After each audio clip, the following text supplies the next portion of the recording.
If she had only been ugly. Testing one. Testing. Testing. Is it ready? Yeah, they're rolling. Testing. Testing two. Testing 1, 2. Is this mic working? Testing. Testing 1. Emily? Testing 2. Testing. Testing 1. Here, can you hear us? All right. Testing. All right. We're gonna start the show. Testing. Testing. Test. The fuck? Testing 1. Testing 2. Is he all right? Testing 1. Is he okay? Test. We could start. Well, yeah, we do. Testing 1. Testing. This is testing. Testing. Testing 1, 2. Testing 1. Testing. Testing 2. All right. This is Don Irrera live from the Lab Factory. As you can see, I'm sitting here with my friend and associate and great stand-up comedian, Tom Papa. Business partner. Business partner. And Tom, like you say, we rarely get people of your level here.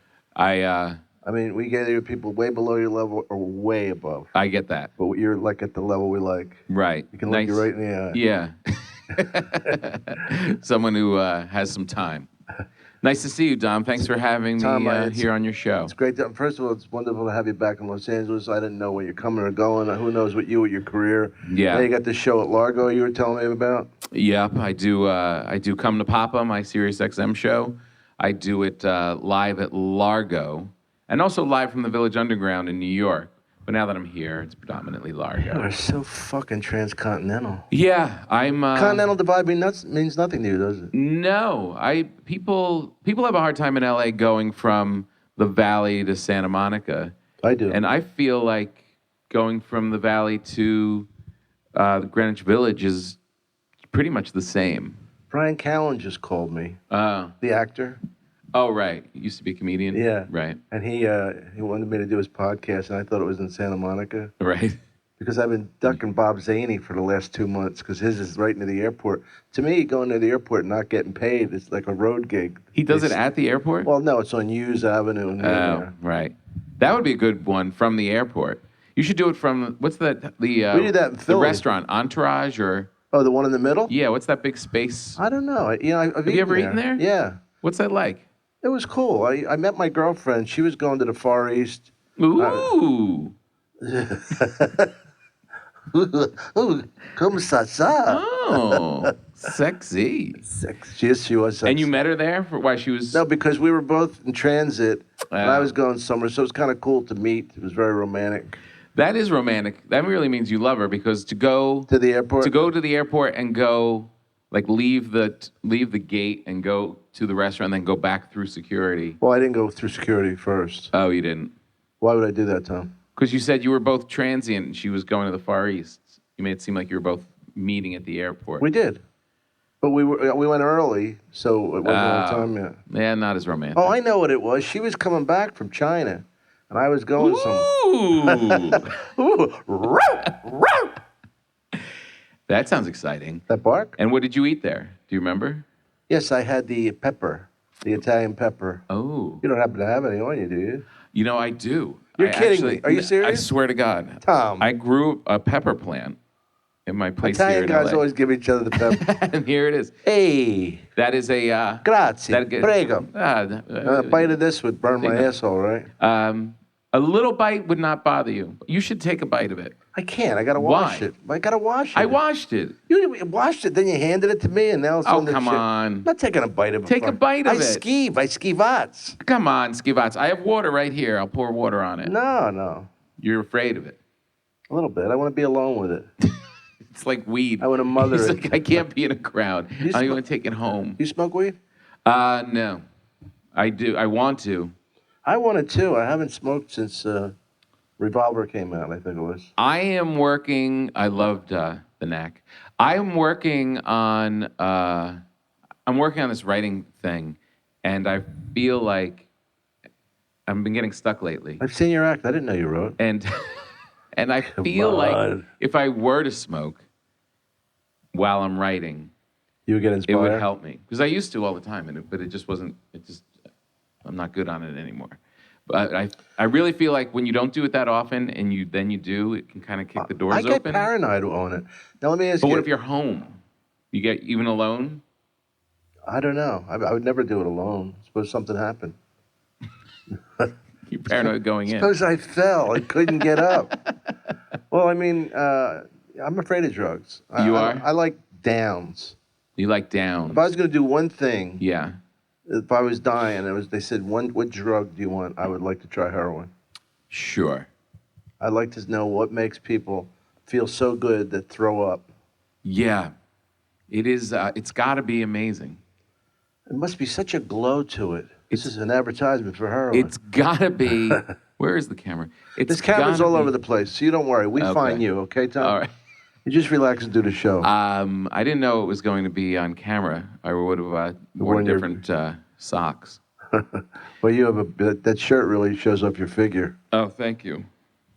Wow. When I was Guns of Navarone. When I was it that way or this way? It was that. No, it might have been this way. Geez, your arm keeps going up like a muscle when you do that. Yeah, no, heroin, there must be something to it. It's a horrible drug. It hooks you immediately. No, it doesn't. It does. No, crack cocaine hooks you immediately. Heroin doesn't. Heroin does. I don't think so. Really? I've heard that some. Let's have a call in. Some famous musicians, I hear, like really famous. Well, John Lennon and Harry Nilsson used to have been taking it for years. Really? They have it under control? Yeah. Who is it? You got to get a guy that administers. I don't want to say because I don't. It's hearsay. That would be somebody that everybody would know. Yeah, no, like the biggest of the big, and that it's okay. McCartney, no. And that Jerry Garcia was a guy like that also, who then didn't manage it so well. Who I think would do drugs that looks like they do drugs that isn't obviously a headbanger. It isn't obviously a headbanger. I won't say yes or no because I feel it's in poor taste. But if you were to guess it, I'll make a chicken sound. Mick Jagger.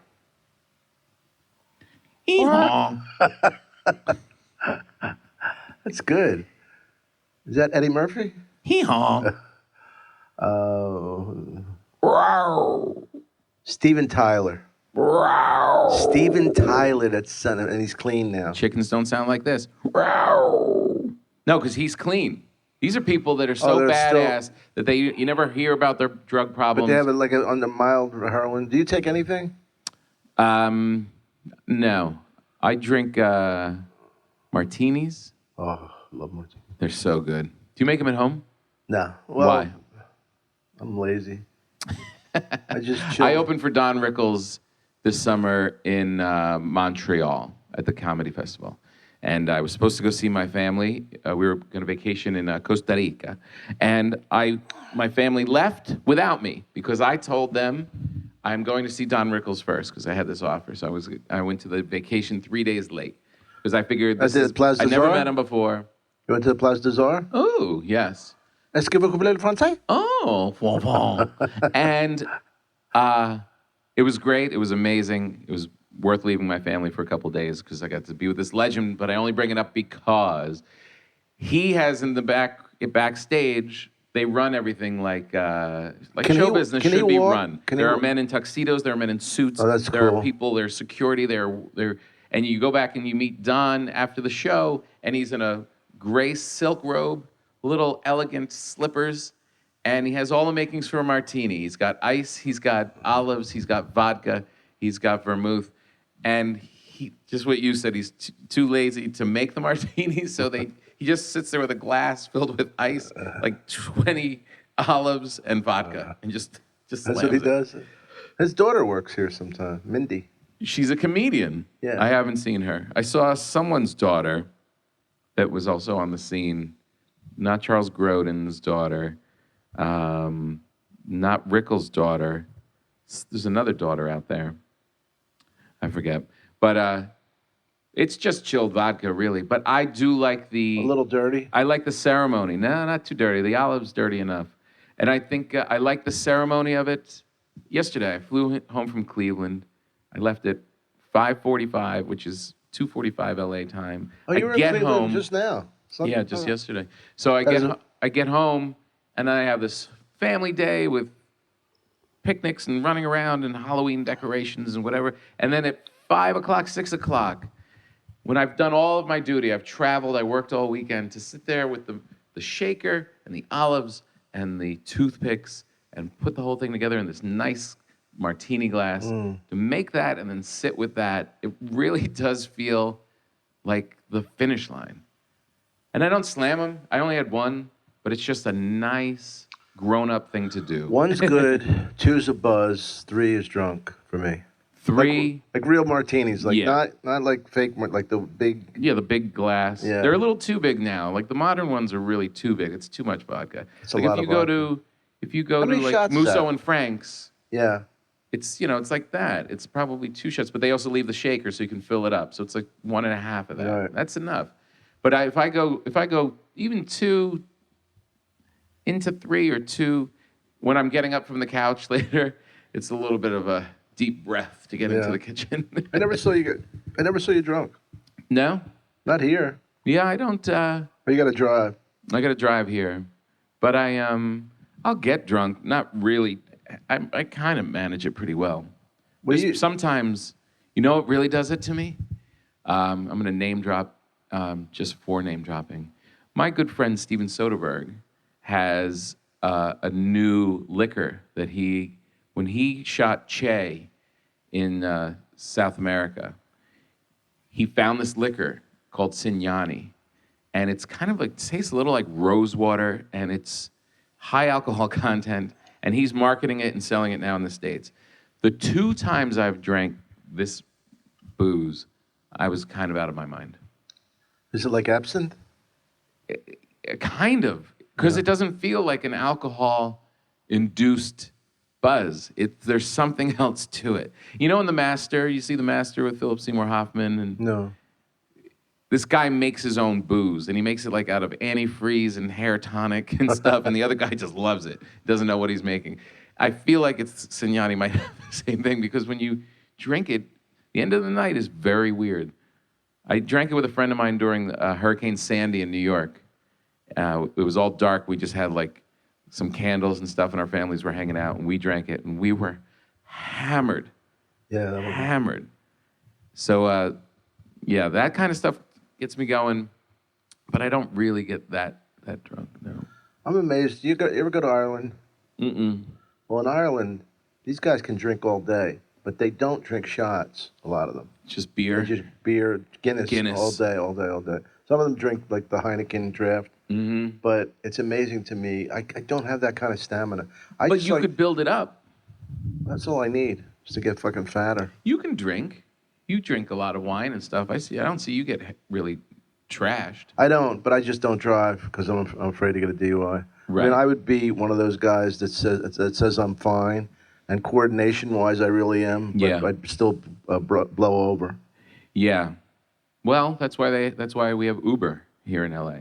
Do you Uber? No, I'm too Why? lazy. I just get cabs. It's on your phone. Bam. Car shows up, takes you home. Some strange guy though. It's his car. Don't get Uber X. Uber X is just a guy with his car, like a Toyota Corolla pulls up and Really? you sit next to him. No. You can specify black car or SUV. Oh. I always go for the SUV. It's a little more money, but you're further away from the driver. Yeah. But if I know I'm tipped him? going out now, I don't even try. I don't drive. Well, that's good. I just Uber everywhere. And I'm not into driving so much at all right now.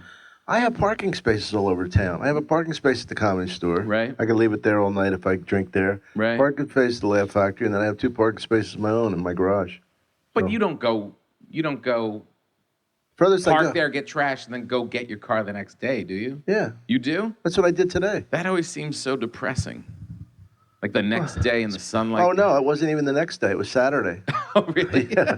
I was watching football all day yesterday. I didn't feel like going out. So I said, fuck it. What am I going to do? Get my car just to have it? You know how much it cost me? It was $6.15. I gave him a 10, so I told him to keep the change because I Right. spend. What? $10 for the cab ride? $10. That's a lot cheaper than Uber. It is? Yeah. Well, how can it be cheaper? It's not very far. $10 is cheap. Well, I think it's cheap, but I only live a mile. Oh, you do? Yeah, you live on the Yeah. other side of the hill. Yeah. I live in the richer section. Oh. Do you have a nice house? I have a condo. Yeah. It's beautiful. Sure it is. It's got a big high ceiling, pool table. There's 5 jacuzzis. Do you invite people over? Oh, you want to come over? You don't want to be friends, do you? I would like that. You want to start like a friendship? Yeah. Yeah. All right. Can we do it? Can we take? I mean, because even with friends at this point, how often do you have friends over? Because I don't know what to call you, and I'd love to call you friend. Friend would be good. We don't have to do anything together. We don't even have to hang out. Just to, We should once in a while. I say Tom Papa's a good friend of mine. Don't you say that already? Honestly. Well, kind of. Yes, you do. Kind of. As you do. Well, I do too. How come when I texted you from Cleveland, it was like 7 o'clock in the morning. I was doing morning press, and I texted you. So it was 4 o'clock and I in the thought morning. you were back here. It was like 4 o'clock in the morning, and you texted right back. I was up. I was here. You're just awake at 4 o'clock in the morning? Yeah, ever since. How do you live? What goes on in that condo? I live. First of all, I live in the streets. What time? I live in Runyon Canyon. I just keep my stuff at the condo. No, ever since I've lived alone, which is very unusual for me because I've lived with somebody basically my whole life. Uh-huh. Either romantically, 4 times I was like married, even though once legally. Right. And I'm like a fucking house cat. I don't have any hours. You've got no hours. Not when I'm doing stand-up. If Right. I'm doing some acting, of course I have to, Right. be on time and all that shit. But I almost don't want to get stuff anymore. Do you know what I mean? Like I've done. I was just gonna say that attitude's gonna limit your acting work. I gotta act and do that kind of shit. Well, I mean, I gotta be on time and shit. Look, if nobody owes me anything, but if somebody gives me something, Right. I'm glad to take it. Right. But I ain't gonna fucking work for it. Yeah, right. Exactly. I'm not gonna. Do you audition still? I do. Not that often. I just You were changed agencies and stuff because I haven't been auditioning for enough. I gotta say, you were so nice to me the first time I met you in an audition, and you were on the other side of it. Right. And I'll never forget how first sitcom. accommodating you were, and and I appreciated that because, I've seen. I'm glad you noticed that. Of course, I mean, I'm serious when I say this because some guys, I've seen them go up. It's like I used to have a joke where I shot to the middle and clung there, Right. and I've seen guys go way up and way down. Yeah. And I've been very steady. I've had a very nice, steady career, and you can't believe how some people can change and then they change back. Yeah, no. My thing wasn't even for thinking I was great or had a, it was my first sitcom thing that I was ever involved in. And but my whole thing purely, and I'm still this way with my most recently failed pilot, when I see a comedian in anything, if it's an audition or just at the airport or just running into him on the street, I give comedians the benefit of the doubt. I really believe that they are like a brother. Yeah. And I go out of my way and extend and way more than anybody else I'll meet. Way more. 65% of the time, I get it back. That's all? Yeah. There's a good probably 35% that don't act the same way towards other comedians. Don't you find that? I don't know. Most are great. There's a chunk that are. Well, there's like jealousy and bitterness, and Who knows my feeling is nobody else's success diminishes me. If I go up for a part and it's you and I left, right? Obviously, we're in competition. Yes. And of course, I want to get it, but I don't feel won't. like. No, I would never beat you up for a part. With your acting skills. Right. You were from an Elizabethan neighborhood, though. You have an advantage. Yeah, yeah. My great-grandfather knew Shakespeare. He knew Shakespeare? Yeah. How, was he cool? Was he down to earth? Yeah, he said he was just like a regular guy. Just a regular guy. If I say he was a good guy, will you say he's a great guy? What was it? He was a good guy, huh? He was a great guy. That's what I heard. But if I got the part you're saying that it wouldn't make you angry, you wouldn't be upset? No, I'd be frustrated. But I'm saying in general, like if we went up for something absolutely, and you got the part, I would think, well, he just better than I wouldn't be let it like a fucking Tom Gunn. I didn't. Right. What if it was a guy you didn't like? Well, that's completely different. Right. I mean, first of all, there's hardly anybody that you don't like? Well, I could say not like, but like I don't. I only hate a couple people in the world, Right. and two of them are comedians. Right. Yeah. Right. Because well, that's your world. That's what you run into. But other than that, I mean, I like mostly everybody. I mean, this place. I mean, people should see how integrated it is. With us upstairs and Tony, Rock, and all those guys, and how like it's a very cool environment when you think about how much Yeah. we just have like fucking fun. Like It's great. we love when you come back. And we have a bottle of wine, and Fraser comes up with his dandruff and his stinky suit. But it's like a bunch of characters. Mike Davis trying to be funny, and Jamie.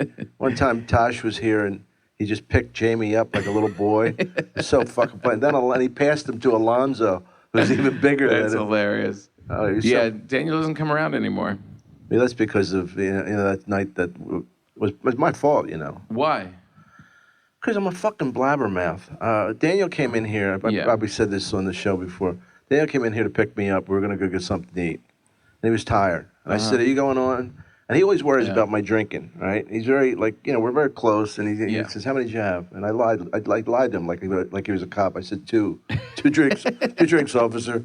Officer Tosh. How many were you in? 4 or 5? Yeah. Right. And he said, let's get something to eat. I says, you want to do a set? He goes, I'm beat. I did 2 sets. I had a show today. Right. So just as we're walking out, me like a fucking asshole, I go, hey, Fraze, Tosh is here. Isn't that great? Right? And Fraser goes, well, and the crowd goes crazy. Well, let's bring him up. They don't even believe he's here. And he comes up, he goes, you motherfucker, to me. And that's when that thing happened. Right. So I had to go on TV the next day and say that, he's a comedian and it was my fault I brought him up and he wasn't ready to go up. And but did you have to go on TV? Well, I wanted to because he never accepted, he never thought it was my fault. Right. He said, look, it's not your fault. I shouldn't have said it. And, Daniel doesn't think rape is funny. Of course he doesn't. No. No. And I remember when that was happening, it was like, you just can't feed the fire because it's ridiculous. And it was only because he was famous. Yeah, and then it just kind of went away, which it should. Here's something disturbing to me. Last week I was at the Improv a couple nights, and it was all the LA Improv. Yeah, the LA Improv, and it was just regular show, like 8 guys on the show kind of thing. And I like to go in because I'm not there that often. I like to sit and watch rather than normally I'll just come in last minute and go right on. But I get there a little early and hanging out, and I get to see 3 or 4 guys before I go on. Yeah. And I just kind of like it because I'm not really I don't really know everybody. So I'm watching all these guys, and young guys. I probably watched maybe, 8 comedians over the 2 nights. Every white comic apologizes for their act when they're bringing up any subject that they think might be perceived as insensitive. Okay. Whether it's about women, whether it's about different religions, different races. It was so upsetting to me to watch. Isn't it weird when you see something like that's a thread through? Yeah, that all of that attacking of comedians has taken hold, and that these young guys who no one's taping them anyway, no one's going to expose them, no one knows who they are. Even those guys, just because they're around the culture, are terrified to just speak their mind. So that the comedy club now is no longer in the comedian's mind, which is before it was it's the freedom. Yeah. Yeah, that it's not perceived as a free place for the artist is so damaging. Yeah, I agree. I mean, I don't know. For some reason, I get away with stuff like I think it's whatever it is. But I've had people say to me, "How fucking stupid are they?" They go, "When you did that joke, did you know there were black people in the audience?" I go, well, do you think I scan the audience to see what I can say? I said, were they laughing? They go, oh, they were laughing, yeah. I said, well, that's what I care about. Right. I'm trying to make them laugh. Do you think I'm trying to hurt people or segregate them or, It really is. But you're truthful, and they also know that you're being truthful to your whole set. So then if you go into other subjects, they're going to buy it and go along with you. And they would with these other guys. It's the apology. It's that everybody's now let those people win, And now for these comedians to all of a sudden be self-censoring themselves in the middle of acts on like a Tuesday night, no consequence. This is Right. like doing It's interesting you saw it. And it must be interesting to watch. really, But you know, I've been up on nights where it's very interesting also to see people when something's hot, like the Ray Rice punch, right, and everybody had a take on it. You know, because I don't watch that much Right. either. But I was at the Ice House, and me and Joey Diaz were in one room, and Rogan was in the other. right. And then we went somewhere else. I think it might have been the Improv. Uh-huh. And the same thing. Everybody had a take. It was so interesting what Yeah. their slant was on it. Right. But I don't get a chance to watch. I saw Kevin Hart, Yeah. which was interesting to me because he's a phenomenal performer. Yeah. You know, and I know people are jealous and go, you know, he's over the top. And I'm thinking, Well, well, of course, because he's famous now. yeah, jealousy. Yeah. No, that That- always happens. yeah. But there's no mistake of why that guys are. If a guy's filling up an arena, it doesn't just happen Right. because. I know, and over it's the weird. top. It's weird for somebody like Dane who has had success like that so young Mm-hmm. that I can't talk to Dane in the sense that I don't want to. It's not my business unless he asks me. So I just do it on a radio show. Right. Something. But no. But the thing is, it's got to be tough in the sense if you let it be to go. You know, I can't fill arenas anymore. I can only fill theaters. Yeah. You know what I mean? Right. Exactly. And like, oh, he's really fallen. But he's really not. It's Now, just now he it's only just- fills up 2,000 seat. Yeah, it's just the concert natural halls. evolution of things. You know, Yeah, I mean, no, everyone has those. in comedy. Yeah, there's going to be someone has their moment, and then no one stays at arena-sized things. No. But I think that's indicative of a really long-term career, though. Yeah. Like you said, you're not going to fall off. I mean, like Cher and people like that. You know, that's different because they have like I worked with her for years, and she's got such a varied career. She was a Right. movie star, she was a TV star, she was a vocalist, and she all this stuff. But a comedian like I love Seinfeld. I do. I like his work and I know that and Jerry wouldn't fill up arenas, but I don't think there's anybody better than Jerry. Right. I mean, like when you come to a level like that, it's just a matter of taste. Right. Because somebody like I love Larry the Cable Guy. Dan Whitney. Yeah. I mean, he probably outdraws Jerry. I think he's like but I don't think Jerry cares. It's not like but I'm saying that Yeah. I don't think one is better than the other. but No, it's they're a just cultural different. moment too. Yeah. It's like Aziz Ansari now is, playing 2 shows at the Garden. It's gigantic. Who, It's Whitney? Aziz Ansari. What's Aziz? You don't know Aziz? Oh, Aziz. Oh, I thought you said he's Aziz or sorry. Like I didn't know what Aziz meant. No, Aziz. He's Yeah, I've heard his name. so he's culturally he's on enough shows and enough people love him and he's hilarious, and so now this is his thing. Is he going to sell at the Garden every year? Like, no, but there'll be another guy that will Yeah. go, and he'll be the guy that's doing that. No, but it was really kind of just disturbing to me to see that Yeah. all of these guys, like all of a sudden, they couldn't bring up anything without saying, well, I'm white, and so I'm saying it because of this, or this really isn't against women. I don't want you to think that it, but and then go into the thing. Yeah. It's, Well, it's unattractive, actually, like watching a comedian it's watching a comedian without conviction. Right. Well, I talked to Dave Chappelle about the word nigger because he said that white guys shouldn't be allowed to say that. And I love Dave, and we've always gotten along, and I've known him since he was a teenager, and I think he respects me. I know he does. And I said, Dave, I just don't think that's fair. And I said, I would never say that word in a hurtful way. Mm-hmm. I would say it in a way that brings laughter to people. Just like child molestation or anything else that are so delicate. Mm-hmm. But nobody's going to tell me not to say something. Right. I Yeah. mean that. Yeah, no, you can't, especially in the job that you have. It's like you have to be honest and truthful, and you have to believe in what you're saying. And if you're up there and you're like not saying this or not saying that, and then telling the audience that, also showing them that you're weak. You're not going to be. No one's going to want to watch you. No one's going to want to listen to you. Yeah. because you don't even believe in what you're talking I love the about. moments you can have in a club like this. I had 4 girls sitting here one night. They were all about 20. Excuse me. And I said, gas. I said Should eat to pepper. them, where else would I get a chance to talk to you for? Right. You know, Yeah. and I was kidding. I said, "Now you is my bitches." But the thing is, it's like a hilarious moment in life Right. because here I am at my age talking to 20-year-olds, and they would have fake ID, be at a bar, and I go, Right. "Can I get you a drink?" They go, "No." Yeah, please get away from me. Get away! Would you please, sir, Mister? But you know what I mean? Like I Yeah. love those real moments. I mean, I know that, like, Is there an age you won't hit on a girl now? You have that hilarious bit about lowering the bar now. Oh. Like that. you know what I love about That's such a funny bit. Thanks, Is that Tom. pretty new? Yeah, it's in the last year. It's really, really funny. I did it on Fallon. Oh, you did? Yeah. It's hilarious. Thanks. I Well, wouldn't even look at you, skanks.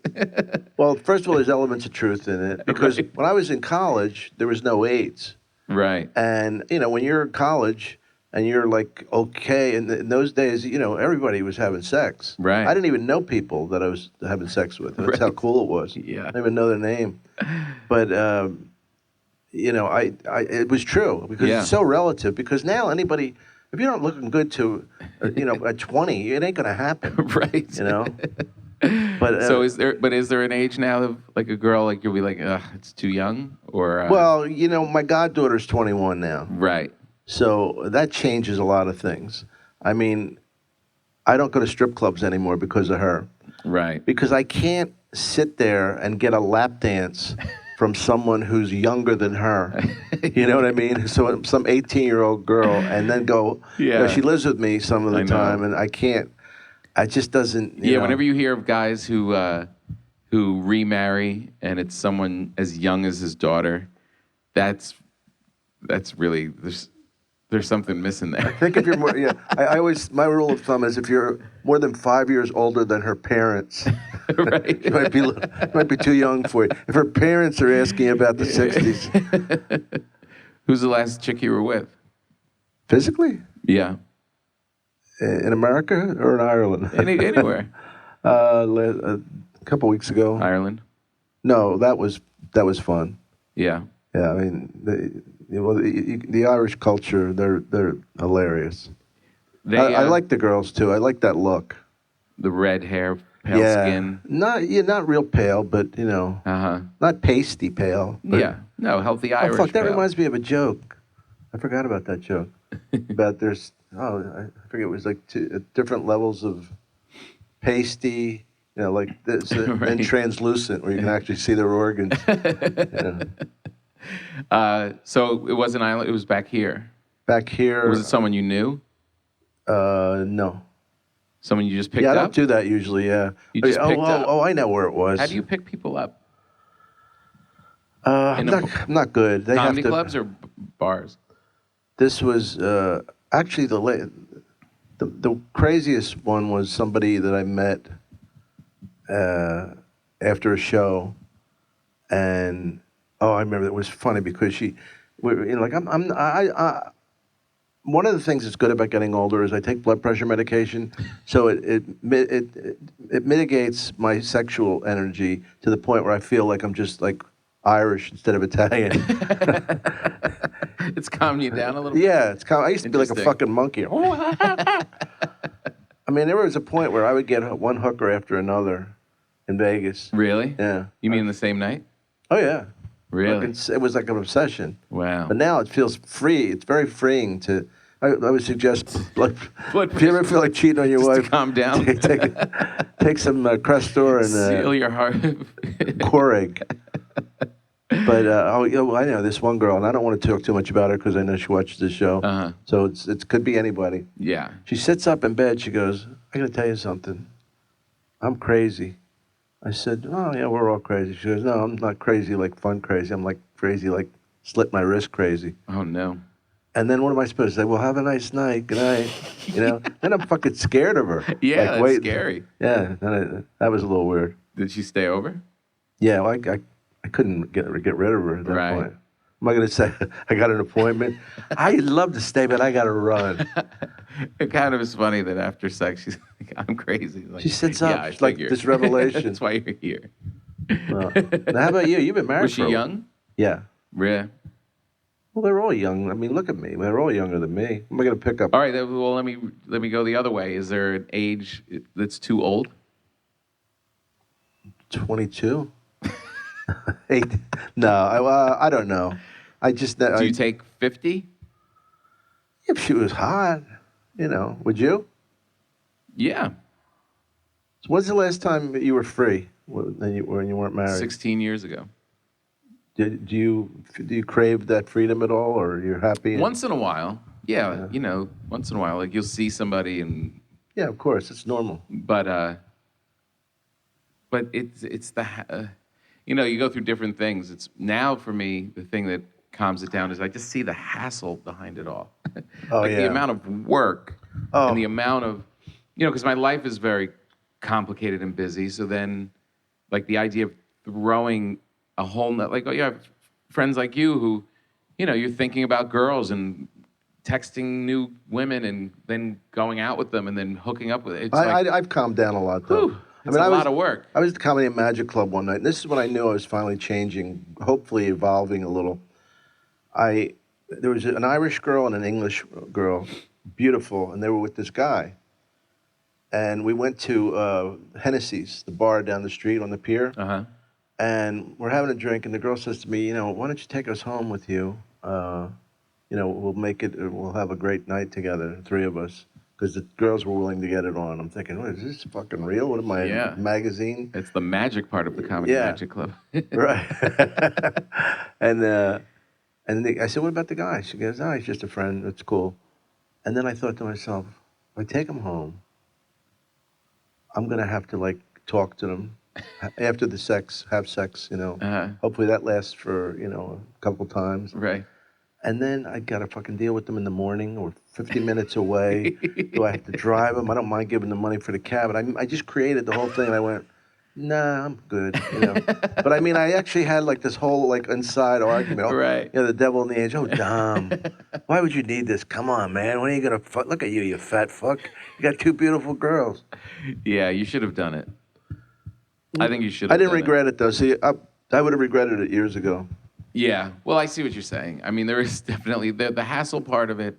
Yeah, and it's an age thing. You're just you've done it so many times. When you're young, you just think of she just made me an offer, and that's all you can see. Yeah, yeah. And you've been through it enough where you're like, oh man, I'm gonna be eating cereal with them. Right. Were you always funny? How do you guys come up with your stuff?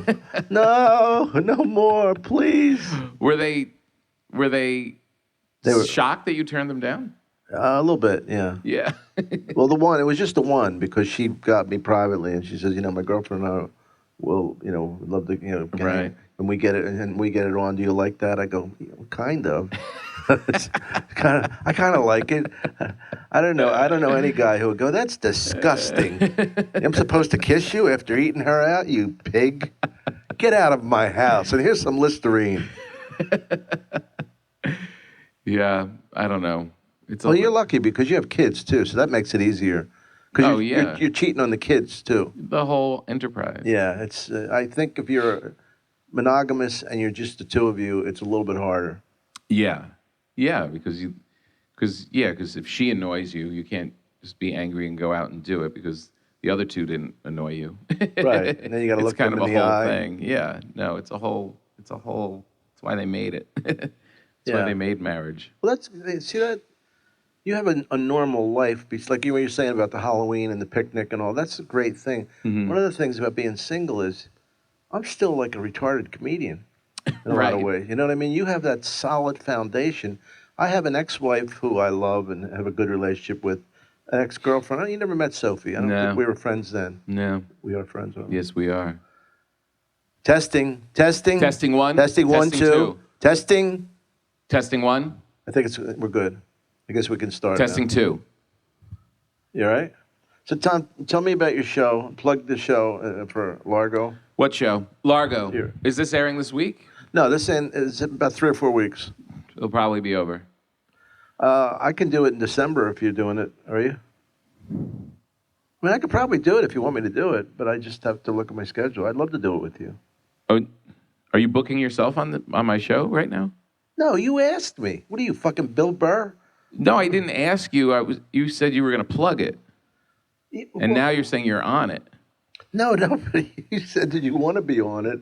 You said I'd love to have you on the show. I wouldn't bully my way on Oh, I didn't mean the next one. You should see what Bill Burr did to me one time. Fucking so crazy. I love him. You know, we're at the Improv, and he goes, I really want to have you on my show. And he says, I don't have many comedians, but you and I, because we have a good sports relationship. Yeah. I said, Bill, I'll do it anytime I can. And, he goes, good, man. I really want to have you on it. And then about an hour later, I said, you know what, Bill? I'm in town next Tuesday or Wednesday. He goes, Dom, don't put on the full court press. I'll get you on the show, but, calm down. I said, you're the one that fucking asked me, you fucking wacko. November 4th at Largo. November 4th. It's a Tuesday. November 4th. I think I'm here. Tuesday. November 4th. That's good, yeah, because Tuesday. I leave on Thursday that week for Governors. Uh-huh. Working Governors It is in the brokerage. Tuesday. What? November 4th. No, that's fine. You really want me to come over? Yes, I'll put you on the show. I don't. Whatever you want. I do want it. You were plugging it, and I'm like thinking you were telling me it's November 4th. Both. I'm telling your listeners that they can get tickets at Largo to see the show. It's going to be me, Matt Damon, Melissa Villasenor, Steve Agee, and you. That's all I've booked so far. You want me to work clean? Whatever you want. No, I always like to respect the show. No, whatever you want. Just don't bomb. Did you ever see me bomb? Never. I've seen you do like a C minus, but I've never seen you fail. You know, it was one of the greatest sets I've ever seen you have. Not to make it the Sammy Maudlin show, but we were in Massey Hall. And, Toronto. Yeah. Was that the one Jason Alexander was hosting? Or Ferguson. Yeah, it was Jason Alexander. Jason, yeah, because I was sitting backstage with him, and he asked me if I wanted to do improvs. And it was after the show, and it was you and Schimmel, and you both killed, but you were doing, good, solid, regular material. Schimmel was talking about cancer. Right. And he was the closing act. I go, Jason, we're going to follow a fucking guy who's killing about cancer. Yeah, forget it. He goes, oh, Dommy, we're in trouble. I said, we'll be all right, fuck it. How great was Schimmel? Holy cow. Oh, he was funny. You know what the first joke I ever heard him say? Can you imagine? No, I don't know this guy. Yeah. He had a cool voice, I thought. We were in the car together for our $65 jobs in New Jersey. And he goes on stage. I think he was the opener. Yeah. And he goes, do you ever take a shit and look at it and it reminds you of somebody you know? And I ran back to call my wife. I go, you're not going to believe what this fucking guy just said. And opening the show with that. Where do you go from there? And he would just stare down and just... Oh, yeah. God, he was so funny. I remember someone was in college and someone gave us a tape of him. It was like a Showtime special.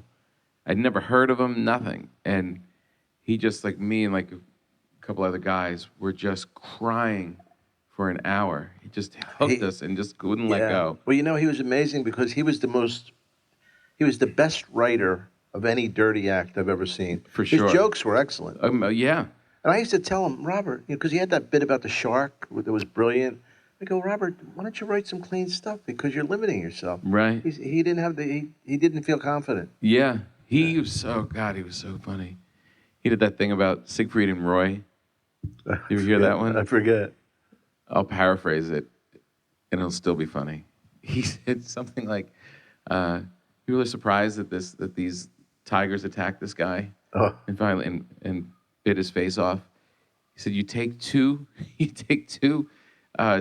wild tigers from the jungle, you bring them to Las Vegas, you spray paint them white.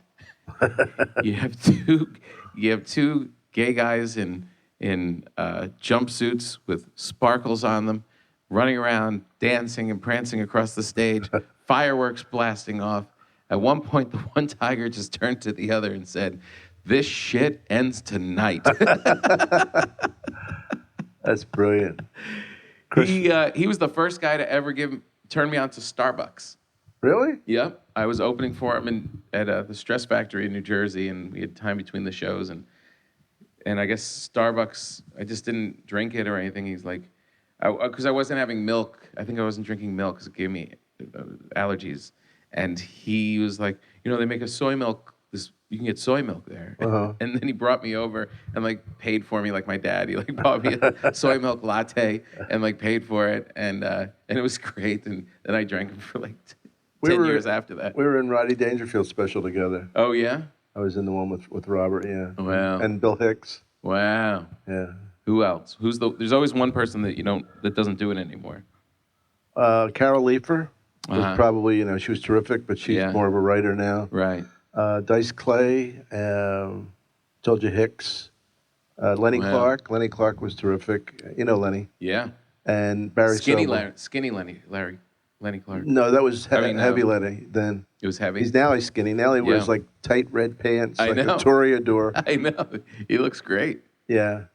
He doesn't look like a guy who was fat and now is skinny. No, because he is not saggy. Normal-sized guy. Yeah, it's like some people look like they let the air out of them. Yeah, like Al Roker looks like. Oh yeah, he looks like a balloon that's just been in the house too long. You and your Al Roker references. You're so smart, Tom. Very edgy. What do you got coming up next year? Like anything you want to plug? Right now I'm in the Nick, that show on Cinemax, that Soderbergh thing with Clive Owen. Oh, cool. Yeah, which is it's really good, and I did a couple episodes of that, which is really good. Then I hosted this new primetime game show for Fox that's coming out this winter. Yeah, it was fun. It's this crazy show called Boom, where it's like Who Wants to Be a Millionaire, where you're answering questions, but as you're doing it, there's a giant fake bomb in front of you with wires coming out of it, and as you answer the questions, you cut the right wire, and if you answer the wrong one and cut the wrong wire, shit just blows up in your face. Really? Yeah. They have to sign off on that? Yeah, so people either win like hundreds of thousands of dollars, which is very exciting, or they blow the bomb up and shit blows all over them. Oh my God. And that's John Henson has a show in that area, but it's more physical. Yeah. Yeah. Yeah, he's been doing that a long time, right? Yeah. He's fucking funny, man. Yeah, he is a funny guy. You don't expect him to be that funny because he's so clean-cut looking. Right. Yeah. But, so that's going to come out this winter. And well, good. You got a lot of different stuff coming up. Yeah. And then just stand-up, baby. Stand-up in the radio show. One of the greatest things, I remember getting fired from a show who they wrote for me. So I couldn't play myself, right? But the guy didn't understand my sense of humor because he just made me an asshole. Like, when I say stuff that's mean, right? Hopefully people know I'm kidding and there's a glint in my eye that I'm not really being that mean. Right. But he just made me fucking mean. And remember Dan Hedaya? Yeah. He played in Clueless. He was the father. Yeah, and they gave Dan the part after I. Oh, really? After I got fired, and who's really kind of mean. Yeah. And it didn't work, Right. And anyway, but I thought to myself, it's like I got fired that day, and I thought, you know what? I'm gonna go do stand up tonight. Yeah. This is one thing I can control, It's amazing. I remember when I had this show on NBC that got canceled, and I was devastating because it was the first show I ever had, and I was, really upset about it. And 2 months later, I was driving right back onto the same lot right at NBC in Burbank to go do the Tonight Show. Isn't that cool? And it was like, wow, this is a power that stand-up comedians have that actors do not. No, they don't. You've got to go get in another show and then another part and then the whole thing. And I just showed them I'm ready to do another spot and went right back to the network, and you're on the network. It's so tough, especially tough for actresses, because when they hit 30, if some of their talent is predicated, some of their success is predicated on their looks, they're in trouble. I know. I mean, unless you're Julia Roberts or Meryl Streep or somebody that's up there. Yeah. Because it's so weird that women. Well, but that's what, if that's the thing that makes you, if that's the thing that people are buying. The good thing with us is that people are just buying that you're funny. So you're only going to get funnier looking as you age. No kidding. You know what I mean? So there's like when you saw like all those old classic comedies and stuff, like It's a Mad, Mad, Mad, Mad World is a great example. Yeah. It's like everyone in that is like 40 and up, but they all look like hilarious. Jonathan Winters and Mel Burrell. They were all just odd-looking people. Yeah. And you see them Buddy and you start Hackett. laughing immediately. Yeah. Buddy Hackett, all these guys, and it's like That's the advantage of being a comedian. I wish we had one of all our generation of comics that Like a comedy movie that would just all stupid, right. like almost like Airplane, or just joke after joke. Yeah. Maybe we can work on that. You know what somebody told me? I was in The Big Lebowski. I don't know if you knew, Yeah. like in a little part, and You were the driver. yeah. And somebody said to me, they're making a Big Lebowski too. You should call them. I'm not going to fucking call them. First of all, the Coen Brothers booked me in it. If they want me again, of course I'll do it. Right. But I'm not going to call them, Did you have to audition for it? No. They just knew you? Tom, it was I wrote it. What they did was they took something right out of my act and put it in the script. And, I of course, it's the Coen Brothers. They weren't going to use it if I didn't get the part. Right. But what happened was, I get the script and I read the sides and I call my agent. I go, it's fucking brilliant. It's brilliant. I tell you, it's genius. She goes, I never hear you talk like this. I go, I wrote it. And she goes, well, they want you to come in and read for it. I said, I can't read for it. I already did it on the Tonight Show. That's funny. And I said, I can't read for it. Imagine if I didn't get that. Yeah. What did I do? Sue the Coen Brothers for using my lines? Anyway, she called up and they said, no, we wrote it for him. That's great. So he just gave it to you. Yeah, and it was interesting because Ethan was nervous around me, and I could sense it. And I was thinking, really? I felt like saying, Ethan, you're one of the Coen Brothers. Yeah. You're a fucking half a hack stand-up. Relax. You fucking guys are geniuses. But you're powerful. A comedian's powerful. I guess. They saw Especially me. when around people who can't do it. It's seen as, you're like a magician, like a warlock or something. I know. It's funny how they think that it's so hard. Now, Yeah, well, it is to most people. yeah, but that's what makes it special. But, I mean, you don't think it's hard, do you? No. I mean, it's hard. You got to put in work, but if you're naturally funny, then it's part of your nature. You're just lucky that that's your part of your nature. Oh, my God. What would you do if you weren't a comedian? What would you want to do? I don't know. Maybe write something. I taught for a while. I love teaching. I love kids, especially around the kids' age. Ugh. Well, you got kids. You don't even need words. If you made them, that's one thing because they'll listen to you. But just to be in a room full of snotty kids whose parents tell them that they're more important than the teacher, I couldn't do that. Yeah. Well, I can't think of anything else I could. I always say that when my whole career crashes down around me, it's not going to happen. I've got nowhere to go, that I would live at the beach and work in a bagel shop. What the fuck? Where'd you get that? Because I figure I'm going to be high all the time, so it can't be too taxing.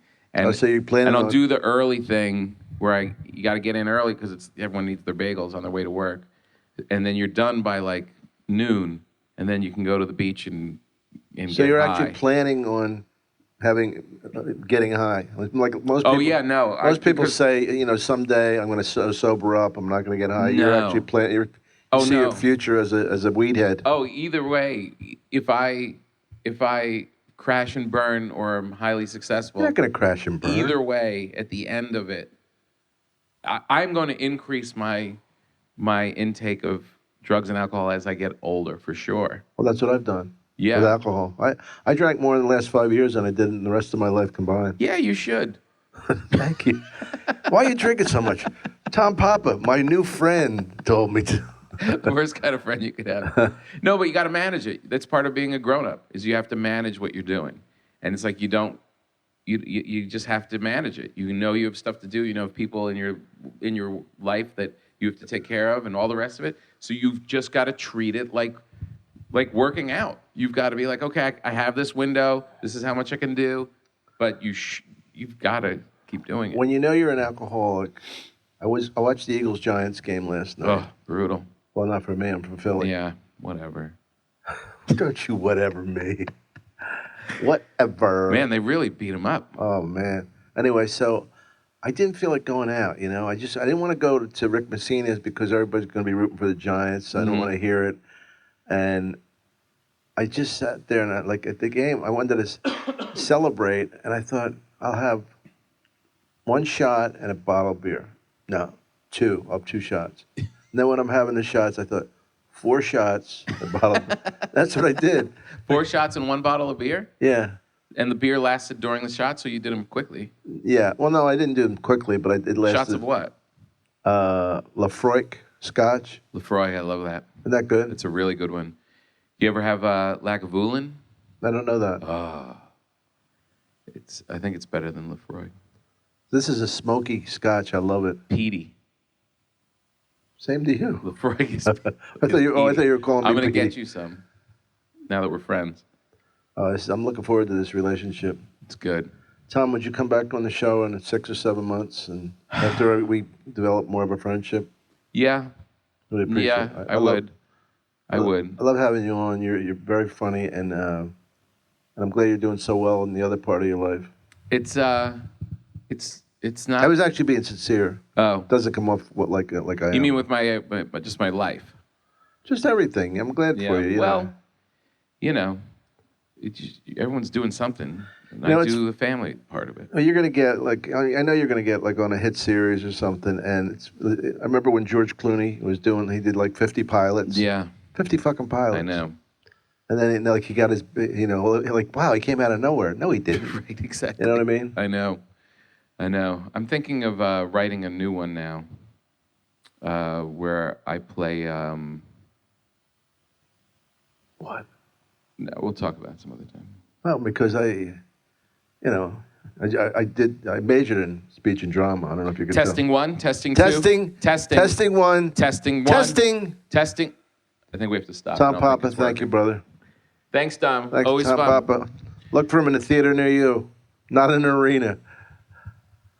Why didn't me? What? You don't play arenas. It doesn't mean you're not a great comedian. You're one of the best. You are. Testing one, Testing. 1, 2. Testing 1, 2, 3, 4.